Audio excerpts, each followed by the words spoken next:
আচ্ছা আপু, আপনার পরিচয়টা একটু বলবেন? আমার পরিচয় হয়েছে, আমার নাম তৃষা। আমার বাড়ি হয়েছে মাদারীপুর। আমি বেশ পড়াশোনা করিনি, ক্লাস 5 পর্যন্ত পড়াশোনা করছি। আমি নামাজ রোজা পড়ি। আর আমি আমার বাবা মনে করেন মারা গেছে। তো আমার একটা ভাই আছে ছোট, সে ভাই আমার সংসারটা চালায়। আমার মা হচ্ছে বৃদ্ধ। তো এই আপনার সংসার?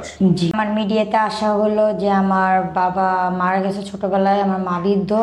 আর আমার ভাই আছে ছোট, সে মনে করেন ইনকাম করে কিছু টাকা। তো আমার একটা জীবন সাথী লাগবে, যে আমি বিয়ে করব। বাট আমার বয়স 23 বছর।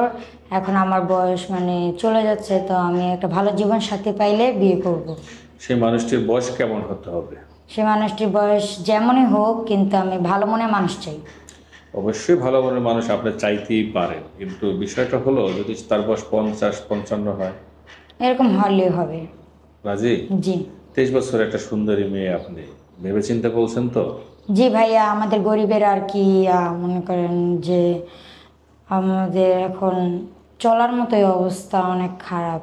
তো তাই আপনার এখানে আসলাম, যে তো আচ্ছা ঠিক আছে, আমি বুঝতে পারছি, কিন্তু আপু আপনার সাথে যোগাযোগ কিভাবে করবে? ভাইয়া আপনাদের কাছে আসছি। আপনাদের সাথে সে যদি আমাকে বিয়ে করে, তাহলে আপনাদের সাথে যোগাযোগ করবে, আমি তার মাধ্যমেই জানবো। জানবো। আচ্ছা আচ্ছা ঠিক আছে আপু, এখন আমরা কিছু প্রশ্ন করব। হ্যাঁ, সেই প্রশ্নগুলো একটু ভেবে চিন্তে উত্তর দিবেন। আপনার জীবনে এমন কোনো ঘটনা আছে যে ঘটনা আপনার আজও মনে পড়ে বা কষ্ট দেয় বা স্মৃতির পাতায় লেখা আছে? হ্যাঁ ভাইয়া, আমার মনে কষ্ট হয়েছে যে আমি মনে করেন ছোটবেলায় আমার বাবাকে হারাইছি। তারপরে আমার মা মনে করেন মানুষের বাইরের সাথে কাজ করে কাজ করে, তারপর মনে করেন বড় করছে যে এতটুকু। এখন তা কষ্টটা কি আসলে? বাবা মারা গেছে এটাই কষ্ট, না মা কাজ করে খাওয়া এটাই কষ্ট, সেটাই জানতে মা চাচ্ছি। কাজ করে খাওয়াইছে, তাই সেটাই অনেক বড় কষ্ট।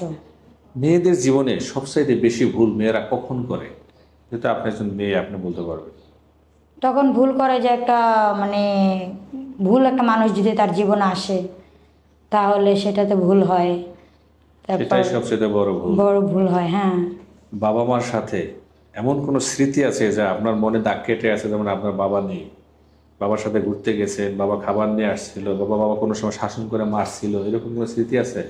হ্যাঁ, বাবার তো শাসন করা বলতে কি, বাবা তো আমার মাথার ভিতর মনে হয় ছায়ার মতো ছিল। বাবা চলে গেছে, তারপর বুঝছি যে বাবা হারানোটা কতটা যন্ত্রণা।